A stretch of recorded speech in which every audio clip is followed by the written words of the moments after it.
वर्ष 2167 में दानव जाति ने दुनिया पर विजय प्राप्त कर ली और अंततः मानवता का पतन हो गया। इस विनाश के बीच केवल एक व्यक्ति आक्रमणकारियों के विरुद्ध खड़ा रहा। यह है सी चेन, इस एस रैंक का बिजली हत्यारा और सभी की अंतिम आशा। यह सब 7 साल पहले शुरू हुआ था, जब शक्तिशाली लान्यू जैसे कई दानव राजा पृथ्वी पर आए थे। बक्केन लान्यू हमारे नायक का सामना करता है और उसका उपहास करते हुए उसे दयनीय कचरा कहता है। फिर दानव राजा हमला करने की तैयारी करता है और कहता है कि साई चेन को केवल एक और उद्देश्य पूरा करना है। कुछ ही क्षणों में लान्यू के हाथ में एक काली और भयावह ऊर्जा एकत्रित होने लगती है। वह घोषणा करता है कि हमारा लड़का उसका भोजन और उसकी शक्ति बनेगा, और हमला शुरू कर देता है। ऊर्जा का विस्फोट साई चेन की ओर बढ़ता है, जिसके पास भागने का कोई रास्ता नहीं दिखता। जैसे ही उसे चोट लगती है, हमारा नायक उन लोगों को याद करता है जिन्हें उसने खो दिया, जैसे उसकी प्यारी बहन। उसके अलावा वह अपने साथियों और अपने महान गुरु को भी याद करता है। जैसे ही वह सोचता है कि कैसे उन सभी लोगों को उन राक्षसों ने मार डाला, उसके अंदर क्रोध भर आता है। इसी कारण वह कसम खाता है कि चाहे उसकी जान ही क्यों न चली जाए, वह लान्यू को अपने साथ ले जाएगा। फिर साई चेन अपनी सर्वोत्कृष्ट शक्ति टर्मिनस आर्क का प्रयोग करता है, जिससे प्रकाश का एक विशाल विस्फोट होता है। आश्चर्यचकित होकर दानव राजा हिलने डुलने में असमर्थ हो जाता है और सोचने लगता है कि यह शक्ति क्या है। शरीर के टुकड़े टुकड़े होते देख साई चेन ने अपनी सारी शक्ति झोंक दी और आखिरी हताशा भरे हमले में जुट गया। जैसे ही प्रकाश ने उसे अपनी चपेट में लिया, उसकी घायल बहन की याद उसके मन में कौंध गई। ठीक उसके बाद उसे अपने उस गुरु की भी याद आ गई, जिसने उसे इतने वर्षों तक प्रशिक्षित किया था। अंततः उसके खुशहाल परिवार की एक स्मृति उभरती है, एक ऐसा समय जो कभी वापस नहीं आएगा। हमारा नायक तब अपने भाग्य को स्वीकार कर लेता है और इस बात का अफसोस करता है कि वह उनकी रक्षा करने के लिए पर्याप्त मजबूत नहीं था। वह बस यही चाहता है कि काश वह थोड़ा और मजबूत होता, क्योंकि शायद तब नतीजा कुछ और होता। धमाके के बीच दानव राजा उसे कोसता है, यह विश्वास नहीं कर पा रहा कि वह एक कमजोर जाति से हार गया। साई चेन को इस बात का अफसोस होता है कि उसने दानव के ठिकाने का पता पहले क्यों नहीं लगाया, ताकि यह सब रोका जा सके। अगर उसने पहले राक्षस राजा को रोक दिया होता तो उसे इतना कष्ट न सहना पड़ता, क्योंकि तब वह अपने जीवन में इतनी जल्दी सब कुछ और अपने सभी प्रियजनों को न खोता। अचानक प्रकाश गायब हो जाता है और हमारे नायक को छत पर केवल एक लाइट दिखाई देती है। वह धीरे धीरे अपनी आंखें खोलता है, अभी भी थोड़ा अचंभित है कि अभी अभी क्या हुआ। चारों ओर देखते हुए उसे एहसास होता है कि वह एक साधारण कमरे में बिस्तर पर लेटा हुआ है। फिर वह सदमे में उठ बैठता है, यह सोचकर कि वह अभी तक जीवित कैसे है। पूरी तरह से खोया हुआ वह यह समझने की कोशिश करता है कि वह कहां है और इस जगह पर कैसे पहुंच गया। देखिए, चेन स्थिति को बेहतर ढंग से समझने के लिए खिड़की के पास जाता है।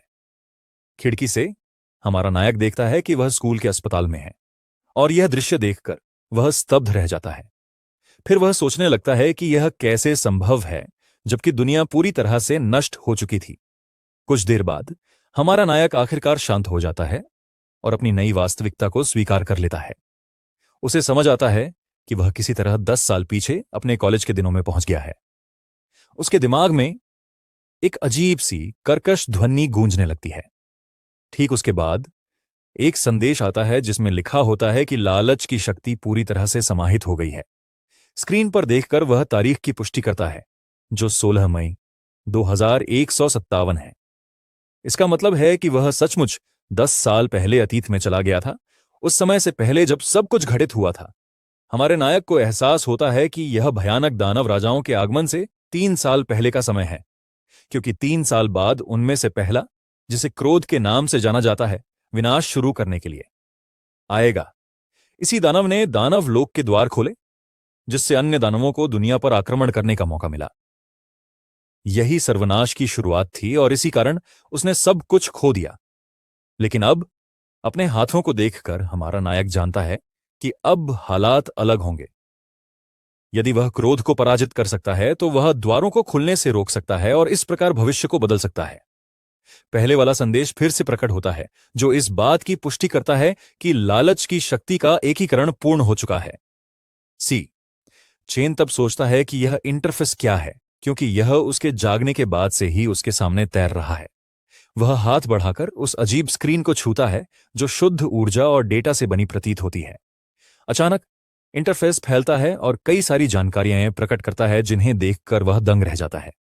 एक स्टेटस स्क्रीन दिखाई देती है, जिसमें उसका नाम सी, चेन और उसके सभी गुण 100वें स्तर पर प्रदर्शित होते हैं।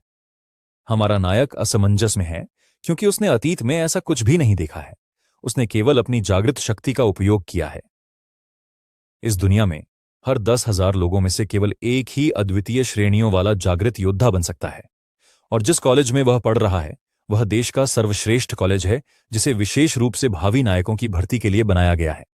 लेकिन अपने पिछले जीवन में वह एक असफल व्यक्ति था, जो कभी जागृत नहीं हुआ, इसीलिए उसकी हमेशा पिटाई होती थी।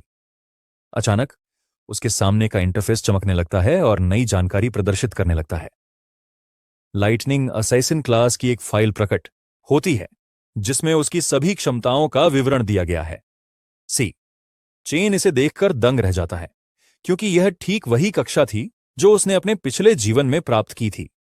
उसे एक जानी पहचानी शक्ति का अनुभव होता है और वह सोचने लगता है कि क्या उसे अपनी शक्ति विरासत में मिली है, जिसका अर्थ है कि वह पहले ही जागृत हो गया है। दृढ़ निश्चय के साथ हमारा नायक इस नई क्षमता का परीक्षण करने और यह देखने का निर्णय लेता है कि यह क्या कर सकती है। लेकिन तभी उसे कुछ सुनाई देता है। अचानक दरवाजा खुलता है और मालूंग नाम का एक हैरान लड़का, जो ई रैंक का फूल जादूगर है, प्रकट होता है। वह दौड़कर सी, चेन के पास आता है और चिंता से पूछता है कि क्या हमारा नायक जाग गया है और ठीक महसूस कर रहा है।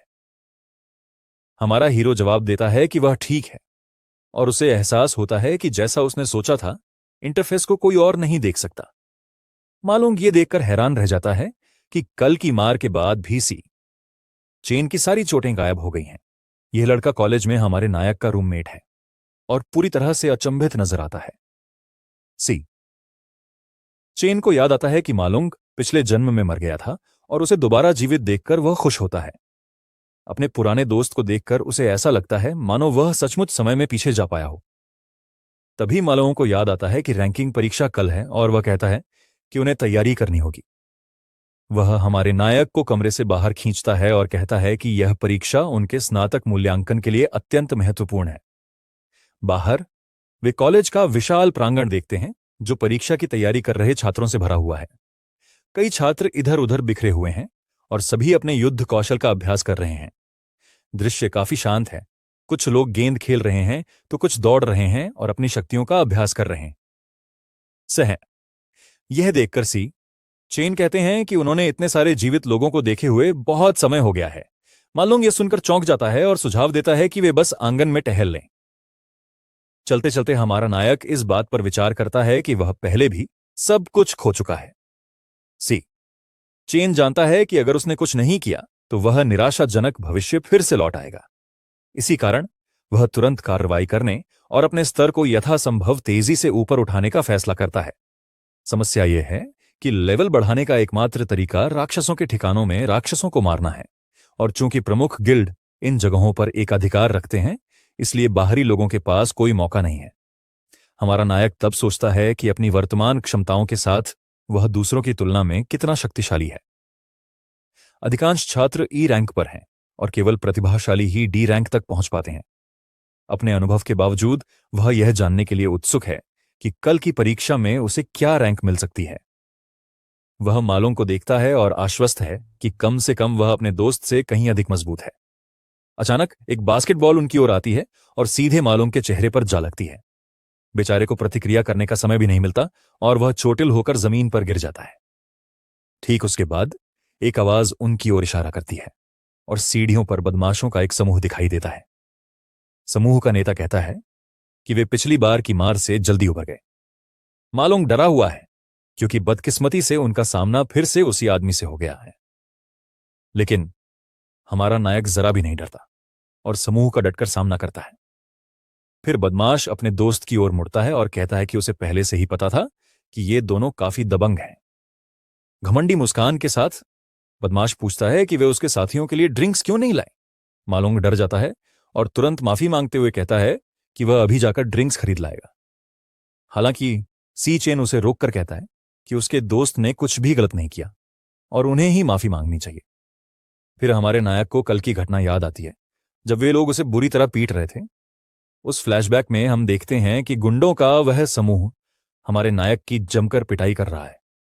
मालोंग हताश होकर उन्हें रुकने के लिए चिल्ला रहा था, लेकिन किसी ने उसकी बात नहीं सुनी। फिर उनके नेता ने मुस्कुराते हुए कहा कि वह तो बस हमारे आदमी की मदद करने की कोशिश कर रहा था। आखिरकार चूंकि वह अभी तक जागा नहीं था, इसलिए उस बदमाश ने सोचा कि थोड़ा सा धक्का देने से काम बन जाएगा। इसके तुरंत बाद वे सब इस स्थिति पर हंसने लगे और यातना का आनंद लेने लगे। सी चेन के बेहोश हो जाने के बाद वे सब वहां से चले गए, क्योंकि अब उन्हें ऑक्सनेस में कोई मजा नहीं आ रहा था। फिर मालोंग अपने दोस्त की मदद के लिए दौड़ा, जो जमीन पर बेहोश पड़ा था। उस पल हमारे नायक को आश्चर्य हुआ कि वे लोग उन्हें कभी अकेला क्यों नहीं छोड़ते। वर्तमान में लौटकर उसे एहसास होता है कि बुराई केवल गुप्त ठिकानों में ही नहीं, बल्कि मानव जगत में भी मौजूद है। सी चेन की प्रतिक्रिया से वह बदमाश उत्साहित हो जाता है और अपने दोस्तों से कहता है कि वे और भी मजा करेंगे। फिर वह वही सवाल दोहराता है, यह जानना चाहता है कि उसके और उसके दोस्तों के लिए ड्रिंक्स क्यों नहीं लाए गए।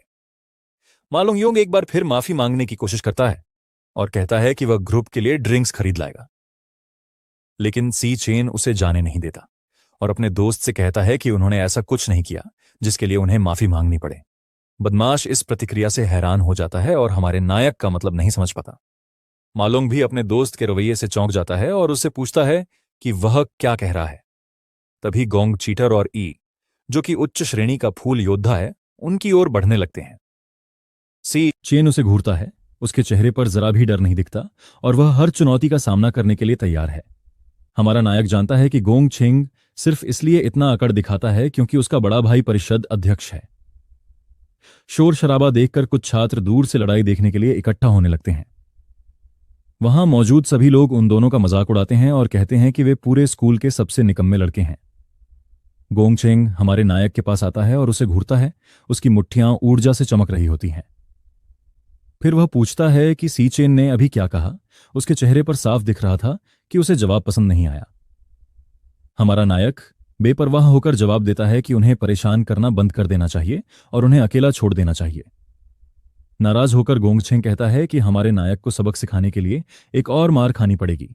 फिर वह सी चेन पर झपटता है और पूरी ताकत से उसके चेहरे पर मुक्का मारने की कोशिश करता है, लेकिन सभी को आश्चर्यचकित करते हुए हमारे नायक ने बड़ी आसानी से मुक्के को चकमा दिया और गुंडे की बांह पर वार किया।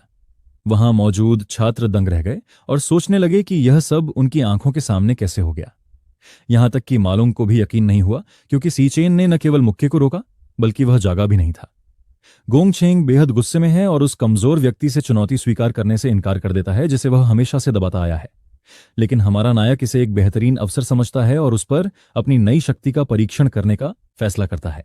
जल्द ही वर्ग परिवर्तन पूरा हो जाता है और सी चेन एक प्रथम स्तर का विद्युत हत्यारा बन जाता है। अपने मित्र के चारों ओर बिजली चमकती देख मालोंग हकलाते हुए पूछता है कि वह कब जागा। हालांकि सी चेन इस सवाल को अनसुना कर देता है और ठंडी निगाहों से अपने प्रतिद्वंद्वी को घूरता रहता है। गोंगछेंग अपने अभेद्य दानव कवच को सक्रिय करता है और हमले के लिए आगे बढ़ता है। वह चिल्लाता है कि वह हमारे आदमी को एक बार फिर अपने जानलेवा मुक्के का स्वाद चखाएगा। हालांकि सी चेन डरता नहीं है और बिजली से लैस होकर उस गुंडे के हमले का सामना करने के लिए आगे बढ़ता है। एक झटके में हमारा नायक गोंगछेंग के चेहरे पर एक जोरदार मुक्का मारता है। वार इतना जोरदार था कि वह हट्टा कट्टा लड़का स्कूल के प्रांगण में दूर जा गिरा। सब लोग दंग रह गए, क्योंकि किसी को विश्वास नहीं हो रहा था कि सी चेन ने एक ही मुक्के से गोंगछेंग को इतनी दूर फेंक दिया। जमीन पर पड़ा वह बदमाश हमारे हीरो को कोसने लगा और उस पर छुपकर हमला करने का आरोप लगाने लगा। फिर वह अपने दोस्तों पर चिल्लाता है और पूछता है कि क्या वे बस खड़े होकर देखते रहेंगे। गोंगछेंग का दोस्त डर से जम जाता है, एक वाक्य भी नहीं बोल पाता। सी चेन का ऑरा बेहद डरावना है। बिजली की चमक के बीच उसकी आंखें दमक रही हैं। इसके बावजूद गुंडा चिल्लाता है कि वह उसे खत्म कर देगा और पूरी ताकत से उस पर हमला कर देता है, लेकिन हमारा नायक अपने एक हाथ से ही आसानी से वार रोक देता है। वह गोंगछेंग की मुट्ठी पकड़ लेता है, जो इतनी आसानी से रोके जाने पर हैरान रह जाता है। कठोर निगाहों से हमारा नायक कहता है कि वे उसके सामने बहुत कमजोर हैं। तुरंत बाद वह पूरी ताकत से उस बदमाश के चेहरे पर बिजली का जोरदार मुक्का मारता है। मुक्का इतना जोरदार होता है कि गोंग छेंग को पता भी नहीं चलता कि उसे क्या लगा और वह पीछे की ओर गिर जाता है। कुछ मीटर तक हवा में उड़ने के बाद वह जमीन पर जोर से गिरा, जिससे कंक्रीट में दरार भी पड़ गई। एक ही झटके में वह बदमाश ढेर हो गया, जमीन पर पड़ा हुआ। आसपास मौजूद सभी लोग स्तब्ध रह गए। उन्हें विश्वास ही नहीं हो रहा था कि उन्होंने क्या देख लिया है। वह इतना हैरान था कि उसका मुंह खुला रह गया, चश्मा टूट गया। वह सोच रहा था कि सी चेन इतना अविश्वसनीय रूप से शक्तिशाली कैसे और कब बन गया। इसी बीच हमारा नायक अपनी स्टेटस स्क्रीन देखता है और कुछ निष्कर्ष निकालता है। पहली बात तो यह है कि वह जब चाहे इलेक्ट्रिक असैसिन क्लास में बदल सकता है। उसका दूसरा निष्कर्ष यह है कि लेवल 1 पर भी वह कमजोर अवेकेंट को संभालने के लिए काफी मजबूत है। हालांकि उसे अभी भी अपनी सटीक रैंक का पता नहीं है और उसे एहसास होता है कि उसे एक और समस्या का समाधान करना है। वह अपने आंकड़े देखता है और पाता है कि गोंग छेंग को हराने के बाद भी कुछ नहीं बदला। तभी उसके दिमाग में एक विचार आता है और वह एक सिद्धांत को परखने के लिए हारे हुए बदमाश के पास जाता है। मां लॉन्ग और बाकी लोग घबरा जाते हैं। उन्हें लगता है कि हमारा हीरो उसे हमेशा के लिए खत्म कर देगा, लेकिन हमारा नायक उनकी बातों को अनसुना कर देता है और अपना बिजली वाला हाथ गोंग छेंग के चेहरे के पास ले आता है। फिर वह सोचने लगता है कि क्या अनुभव प्राप्त करने का तरीका उसके पिछले जीवन जैसा ही है। अचानक एक सुनहरे बालों वाली लड़की प्रकट होती है और उसे रुकने के लिए कहती है और अपना परिचय लिन यू उपाध्यक्ष के रूप में देती है। वह कहती है कि सजा काफी है और उसे भरोसा दिलाती है कि वह बदमाश अब उन्हें परेशान नहीं करेगा। सी चेन मुड़ जाता है। वह उसकी ओर मुड़कर पूछता है कि विद्यार्थी परिषद उसे बचाने के लिए इतनी उत्सुक क्यों है। वह समझाता है कि वह कुछ करने वाला नहीं था, लेकिन अगर उसके जैसे लोगों को उनकी औकात नहीं सिखाई गई तो वे कभी नहीं रुकेंगे। सी चेन का चेहरा देखकर गोंग छेंग के दोस्त डर जाते हैं और कसम खाते हैं कि वे उसे फिर कभी उकसाएंगे नहीं। जैसे ही वे दोनों चले जाते हैं, छात्र अब भी सोचते हैं कि क्या वे वही पुराने नाकाम छात्र हैं। लिन यू बस उन्हें जाते हुए देखती है और फिर अपने समूह से कहती है कि वे भी जा सकते हैं। उसी रात दृश्य कॉलेज के लड़कों के छात्रावास में बदल जाता है। छात्रावास में मां लॉन्ग अपने रूममेट्स को यह समझाने की कोशिश करता है कि सी चेन सचमुच जाग गया है। वह उन्हें उत्साह से बताता है कि कैसे हमारे हीरो ने गोंग छेंग और उसके मूर्खों के गिरोह को धूल चटा दी।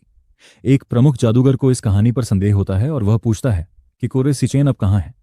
उन्हें यह बात हास्यास्पद लगती है कि इतने ताकतवर व्यक्ति को दौड़ने जैसी बुनियादी शारीरिक ट्रेनिंग की जरूरत क्यों पड़ेगी।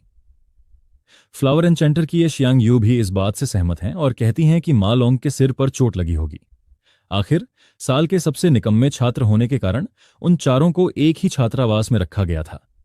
शांगतजू उत्तेजित हो जाता है और कहता है कि वह चौथा सबसे खराब है, जिसका मतलब है कि उसे उस कमरे में होना चाहिए। वह शेखी बघारता है कि केवल उसी के पास युद्ध कौशल है, जबकि बाकी सब सिर्फ सहायक हैं। शांगतजू आगे कहता है कि सी चेन बिजली की गति से हमला करने वाले हत्यारे बनने के लिए बहुत कमजोर है। कल अंतिम रैंकिंग परीक्षा है और सब कुछ स्पष्ट हो जाएगा, जिससे पता चल जाएगा कि सबसे शक्तिशाली कौन है। इसी बीच ई रैंक के एक प्रशिक्षण केंद्र में एक विशाल ज्वाला पूरे क्षेत्र को रोशन कर देती है। अचानक दागदार कपड़ों में एक सुसज्जित व्यक्ति उस ज्वाला के द्वार से बाहर निकलता है। ये गोंगटिंग है, छात्र परिषद के अध्यक्ष और गोंग छेंग के बड़े भाई। ठंडी निगाहों से देखते हुए वे अपने समूह को बताते हैं कि आज का प्रशिक्षण समाप्त हो गया है और वे जा सकते हैं। जाने से पहले गोंगटिंग अपने एक अनुयायी को तिरस्कार भरी नजर से देखते हैं। गोंगटिंग को उसका छोटा भाई, जो अभी भी उसका इंतजार कर रहा था, पट्टियों से लिपटा और चोटों से भरा मिला। गोंग छेंग ने शिकायत की कि अगर उसका भाई उसका बदला नहीं लेगा तो उसे नींद नहीं आएगी। परिषद अध्यक्ष ने बस इतना कहा कि उन्हें संदेश मिल गया है और वे इसका ध्यान रखेंगे। वह अपने छोटे भाई को आश्वासन देता है कि वह जल्द से जल्द उसके लिए स्थिति को सुलझा देगा। बाद में गोंगटिंग लिन यू के साथ रात का खाना खा रहा होता है, जब लिन यू स्टेक का एक टुकड़ा काट रही होती है। उपाध्यक्ष उससे पूछता है कि उसके भाई की पिटाई हुई है तो वह इस स्थिति को कैसे संभालेगा। वो गोंगटिंग ने पूछा कि क्या वह लड़का वाकई उतना ही ताकतवर है जितना उसका भाई दावा करता है। लिन यू ने बताया कि स्कूल में 10 से भी कम लोग डी रैंक के हैं और उसने उन सभी को भर्ती कर लिया है। उसने आगे कहा कि बाकी लोगों की उन गुप्त ठिकानों तक पहुंच नहीं है, इसलिए वे अपनी ताकत नहीं बढ़ा सकते। इस बीच बाहर सी चेन बारिश में दौड़कर अपना प्रशिक्षण कर रहा है। वह 100 किलोग्राम का भार लेकर प्रतिदिन 20 किलोमीटर की दूरी तय करता है। बुनियादी प्रशिक्षण से उसकी शारीरिक शक्ति में सुधार होता है, जो एक शक्तिशाली जागृत व्यक्ति के लिए आवश्यक है। इतने प्रयासों के बावजूद हमारा नायक जानता है कि यह अभी भी पर्याप्त नहीं है। उसे याद है कि 2160 ईस्वी में क्रोध के दानव राजा ने पृथ्वी पर आक्रमण किया था और उसी दिन उसकी एकमात्र रिश्तेदार, उसकी बहन, उस राक्षस द्वारा उससे छीन ली गई थी। क्रोध ने ही दानवलोक के द्वार खोले थे, जिससे अन्य सभी दानवों को आक्रमण करने का अवसर मिला। इसलिए सी चेन जानता है कि उसका पहला और सबसे महत्वपूर्ण लक्ष्य इसे होने से रोकना है। उसे क्रोध को हराना होगा, क्योंकि दानव राजा ही आने वाले विनाश की जड़ है। उसके आने में केवल 3 साल बचे हैं और हमारे नायक को उससे भी अधिक शक्तिशाली और तेज बनना होगा। अचानक बारिश के बीच सी चेन के मोबाइल फोन में कंपन होने लगती है। वह फोन निकालता है और देखता है कि उसकी बहन का फोन है, जिससे वह काफी हैरान हो जाता है। यह फोन उसकी छोटी बहन सियुन का है, जो उसके कई मिस्ड कॉल का जवाब दे रही है। कांपते हाथों से हमारा हीरो ये फोन उठाता है और उस आवाज को सुनता है जिसे वह बहुत याद कर रहा था। दूसरी तरफ उसकी बहन बताती है कि एक प्रतियोगिता के दौरान उसका फोन बंद हो गया। वह उत्साह से कहती है कि अगर वह जीत जाती है तो उनकी किराए की समस्या आखिरकार हल हो जाएगी। सी चेन को याद आता है कि कैसे उसने उस तबाह भविष्य में दूसरा मौका पाने के लिए प्रार्थना की थी। सियुन पूछती है कि वह इतना चुप क्यों है और क्या उसके यहां बारिश हो रही है। आंखों में आंसू लिए हमारा नायक जवाब देता है कि कुछ नहीं, सब ठीक है। वह बस इतना कहता है कि उसे उसकी आवाज सुने हुए बहुत समय हो गया है, भले ही वह न समझ पाए। फोन रखने के बाद हमारा हीरो समझ जाता है कि अब सब कुछ सचमुच नए सिरे से शुरू हो गया है और वह असफल नहीं होगा। अपने लक्ष्य को ध्यान में रखते हुए सी चेन बारिश में दौड़ता रहता है, क्योंकि उसे जल्द से जल्द ताकतवर बनना है और वह अपने प्रियजनों और उस दुनिया की रक्षा के लिए हर संभव प्रयास करेगा जिसे वह लगभग हमेशा के लिए खो चुका था। छात्रावास में वह स्नान करता है और धीरे धीरे अपने युवा, अपार संभावनाओं से भरे शरीर के अभ्यस्त हो जाता है। सूखने के बाद हमारा नायक जानता है कि उसे अपनी सबसे महत्वपूर्ण समस्या के बारे में सोचना होगा। लेवल बढ़ाने के लिए उसे गिल्ड द्वारा नियंत्रित दानवों के अड्डों में प्रवेश करना होगा। इसी वजह से केवल अमीर और शक्तिशाली लोग ही लेवल बढ़ा सकते हैं, इसलिए वह सोचता है कि उसे राक्षस कहां मिलेंगे। इसके अलावा उसे अभी भी यह पता लगाना है कि लालच की वह रहस्यमयी शक्ति आखिर क्या है। अचानक लालच की प्रक्रिया शुरू हो जाती है और हमारा नायक एक अजीब गुलाबी जगह में खींचा चला जाता है। वह एक विचित्र स्थान पर जोर से गिरता है, जहां जमीन गहरे लाल रंग की और आसमान भी लाल रंग का है। वह एक विशाल भयावह मीनार देखता है, लेकिन उसे बिल्कुल भी पता नहीं होता कि वह क्या है। पूरी तरह से खोया हुआ हमारा नायक सोचता है कि यह जगह क्या है, क्योंकि वह तो अभी सो ही रहा था। इस बीच असल दुनिया में मालूम दूसरों को बताता है कि हमारा नायक दौड़ने के लिए बाहर गया था, लेकिन असल में वह कहीं और है और सोच रहा है कि वह अजीब सा टावर क्या है। अचानक उसे एक आवाज सुनाई देती है और उसे एहसास होता है कि अजीबोगरीब कंकालनुमा जीव उसकी ओर आ रहे हैं। ये सांगबियो ई रैंक क्लाउड वॉरियर्स हैं, ऐसे राक्षस जिन्हें उसने पहले कभी नहीं देखा था। इन राक्षसों को देखकर सी चेन को आश्चर्य होता है कि क्या वह किसी दानव के अड्डे में आ गया है और वह लड़ाई के लिए तैयार हो जाता है। कुछ भी समझे बिना ही वह खतरे से निपटने के लिए अपनी इलेक्ट्रिक असैसिन क्लास को सक्रिय कर देता है। क्लास बदलने से उसे विद्युतीय शक्तियां मिलती हैं, जो उसकी गति और आक्रमण शक्ति को बढ़ा देती हैं। इसके तुरंत बाद कंकालनुमा जीव बिना सोचे समझे सीधे हमारे नायक की ओर दौड़ पड़ते हैं, लेकिन अपनी नई गति के दम पर सी चेन पीले बिजली से राक्षसों को चकमा देता है और उन पर वार करता है। एक सटीक प्रहार से वह उनमें से एक का सिर चकनाचूर कर देता है और इनाम के तौर पर 3 दांत भी हासिल कर लेता है। और इस तरह हमारा नायक उन जीवों का सफाया करता रहता है और हर बार उन्हें मार गिराने पर और अधिक दांत बटोरता जाता है। अपनी मौजूदा ताकत के साथ उसे एहसास होता है कि इन ई रैंक राक्षसों को हराना उसके लिए बहुत आसान है। आइटम के अलावा उसे हर राक्षस को हराने पर 52 अनुभव अंक भी मिलते हैं। संचित अनुभव के साथ वह अंततः लेवल 2 पर पहुंच जाता है और उसे एहसास होता है कि वह यहां से और लेवल बढ़ा सकता है। अपने आंकड़े देखते हुए वह पाता है कि नए स्तर के साथ उसके सभी गुण 5 अंक बढ़ गए हैं। फिर उसे एहसास होता है कि उसे प्रशिक्षण के लिए एक तरह का निजी ठिकाना मिल गया है। उसे आश्चर्य होता है जब ई रैंक क्लाउड वॉरियर में एक बॉस संगबियो किंग प्रकट होता है। वह प्राणी उस पर ऊर्जा किरण से हमला करता है और हमारे नायक को अपनी शक्ति का परीक्षण करने का एक शानदार मौका मिल जाता है। लड़ाई के बाद वह लेवल 3 पर पहुंच जाता है और इनाम के तौर पर 18 नुकीले दांत और एक क्रिस्टल प्राप्त करता है। अपने लेवल 3 के आंकड़ों को देखकर हमारा नायक समझ जाता है कि उसने थोड़े ही समय में 2 बार लेवल बढ़ा लिया है और बॉस से लड़ने पर वाकई बहुत अनुभव मिलता है। आश्चर्यजनक रूप से पराजित राक्षस के शरीर के ऊपर एक संदेश दिखाई देता है जो दर्शाता है कि अवशोषण उपलब्ध है। हमारा नायक पूरी तरह से स्तब्ध रह जाता है, उसे समझ नहीं आता कि क्या हो रहा है। आखिर इस अवशोषण उपलब्ध का क्या अर्थ है? यह असंभव सा लगने पर सेइचेन इस विचित्र क्षमता को परखने के लिए अपना हाथ बढ़ाता है। प्रकाश उसे घेर लेता है, जिससे नायक को आश्चर्य होता है कि क्या यह लालच की शक्ति है। राक्षस से एक काली ऊर्जा निकलने लगती है जो उसकी ओर बहने लगती है। जैसे ही वह इस ऊर्जा को पूरी तरह से अवशोषित करता है, प्रकाश उसकी मुट्ठी में केंद्रित हो जाता है। प्रक्रिया पूरी होती है और राक्षस एक क्लास कार्ड में बदल जाता है। कार्ड हाथ में आने के बाद सेइचन समझ जाता है कि वह दुश्मनों को अवशोषित करके उन्हें क्लास में बदल सकता है। इस खोज से स्तब्ध होकर वह स्वयं से प्रश्न करता है। उसके मन में एक स्मृति या अतीत की झलक उभरती है, जिसमें वह एक तेज रोशनी में समाहित होता हुआ दिखाई देता है। इस स्मृति में दानव राजा लानियू की आकृति प्रकट होती है। अवशोषण का दृश्य दोहराया जाता है, जिसमें अधिक विवरण दिखाया जाता है। वर्णन से पता चलता है कि यह लालची चंद्र दानव स्वामी की शक्ति है। चमकती आंखों के साथ सेइचेन समझ जाता है कि दानव स्वामियों की भस्म करने वाली शक्ति अब पूरी तरह से उसकी है। इस दुनिया में ताकतवर और कमजोर वर्गों में बंटवारा है, लेकिन एक व्यक्ति के पास केवल एक ही वर्ग हो सकता है। हालांकि हमारे नायक के पास अब एक ही समय में दो वर्ग हैं जो इस नियम को पूरी तरह से तोड़ते हैं। अगर वह और राक्षसों को आत्मसात कर ले तो उसके पास अनगिनत अलग अलग वर्ग हो सकते हैं। इतनी शक्ति प्राप्त करने की संभावना उसे पूरी तरह से स्तब्ध और दृढ़ निश्चयी बना देती है। लेकिन हमारा नायक अब भी सोचता है कि उसे यह अकल्पनीय शक्ति कहां से मिली, और इसके अलावा वह यह भी जानना चाहता है कि उसके ठीक सामने वह राक्षसी मीनार क्या है। अचानक कहीं से एक भयानक दबाव उत्पन्न होता है और आसपास की हर चीज को कुचलने लगता है। हमारा नायक घबरा जाता है और सोचने लगता है कि इस अजीब जगह पर क्या हो रहा है। तभी एक आवाज उसका स्वागत करती है और कहती है कि वह आखिरकार पहुंच गया है और वह उसका इंतजार कर रही थी। इसके तुरंत बाद एक रहस्यमयी स्वामी प्रकट होता है और उसका नाम लेकर उसे पुकारता है, जिससे पता चलता है कि वह उसे जानता है। सरकार जागृत राक्षसों को सबसे कमजोर से सबसे शक्तिशाली ई से ईस्ट तक श्रेणीबद्ध करती है।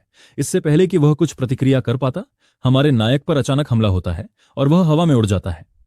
उसे पता है कि पिछले जन्म में एस रैंक तक पहुंचने के लिए वह लगभग मौत के मुंह से वापस आया था और अब वह मुश्किल से डी रैंक पर है। और स्थिति और भी बदतर है क्योंकि उसके सामने खड़ा बॉस एक एस रैंक का राक्षस है जिसकी शक्ति उससे कहीं अधिक है। हमारा नायक लड़ने की तैयारी करता है और सोचता है कि एस रैंक का राक्षस किस तरह के ठिकाने में रहता होगा। उसे यह भी समझ नहीं आ रहा कि वह रहस्यमय प्राणी उसका नाम कैसे जानता है। दर्जनों वार करने के बाद भी सीचेन जानता है कि स्वामी उसे कई बार मार गिरा सकता था, लेकिन स्वामी ने उसे एक जोरदार प्रहार किया और आसानी से दूर फेंक दिया। यह हमेशा महत्वपूर्ण अंगों पर वार करने से बचता है, केवल अपनी श्रेष्ठता दिखाने के लिए उसे गिराता है। फिर स्वामी पूछता है कि क्या हमारा योद्धा इसकी इच्छा का विरोध करता रहेगा। बुरी तरह घायल और जख्मी सी चेन को एहसास होता है कि राक्षस उसे मारना नहीं चाहता, बल्कि उसे अपने अधीन करना चाहता है। फिर वह प्राणी प्रस्ताव रखता है कि वह उसके साथ रहकर एक अधीनस्थ के रूप में मीनार की रखवाली करे, लेकिन हमारा नायक यह कहते हुए इनकार कर देता है कि वह इस शापित स्थान पर नहीं रुकेगा। परिणाम स्वरूप स्वामी उस पर ऊर्जा की एक किरण से हमला करता है जो उसकी छाती को भेद देती है। सी चेन घाव देखकर सदमे में है, खून ठूक रहा है और उसे विश्वास नहीं हो रहा कि क्या हुआ। बॉस कहता है कि यह तो बस धैर्य का कमाल था, क्योंकि वही अकेला था जो इतनी दूर तक पहुंच पाया। कुछ ही क्षणों बाद एक काली ऊर्जा हमारे नायक को जकड़ लेती है और उसे हवा में उठा लेती है। भगवान अपनी पूरी शक्ति का प्रदर्शन करते हुए अंतिम बार पूछते हैं कि उनका विकल्प क्या होगा। वे उन्हें एक अंतिम चेतावनी देते हैं, या तो हमारा नायक यहीं रहे या वे उसे चूर चूर कर देंगे। शरीर से बिजली कड़कती हुई निकलती है और हमारा नायक कहता है कि उसके पास केवल एक ही विकल्प है। फिर वह आगे बढ़ता है और चिल्लाता है कि उसने स्वामी को हराने का फैसला कर लिया है। बॉस को यह हास्यास्पद लगता है और वह हमारे आदमी के हमले की तैयारी करता है। तभी सी चेन एक जोरदार टक्कर के साथ स्वामी की काली ऊर्जा से टकराता है। वह हमले को भेदने में कामयाब हो जाता है और अपने अंतिम प्रहार के लिए आगे बढ़ता है। हमारा नायक कहता है कि लड़ाई के दौरान उसने सब कुछ समझ लिया। प्रत्येक हमले से पहले स्वामी को 0.4 सेकंड का समय मिलता है। इसकी मदद से हमारा हीरो तलवार की दिशा का अनुमान लगाकर उससे बच सकता है। और सबसे महत्वपूर्ण बात यह है कि दुश्मन के पास 0.2 सेकंड का विलंब होता है। अगर वह दुश्मन के कमजोर होने के उस क्षण को पकड़ लेता है तो हमारा हीरो एक ही वार में उसके दिल को भेद सकता है। वह जानता है कि वह जीत नहीं सकता, लेकिन वार से मिली अचंभिती से उसकी जीत कुछ सेकंड के लिए टल जाएगी। पहले उसके पास भागने का समय नहीं था क्योंकि दुश्मन बहुत तेज था, लेकिन ये कुछ सेकंड जो उसे मिले हैं भागने के लिए काफी हैं। सीचेन दौड़ता है और कहता है कि इस अजीब जगह में प्रकाश का केवल एक ही स्रोत है। हमारा नायक तब अपना हाथ बढ़ाता है और प्रकाश के उस स्रोत को छूने की कोशिश करता है जिसे वह निकास द्वार मानता है।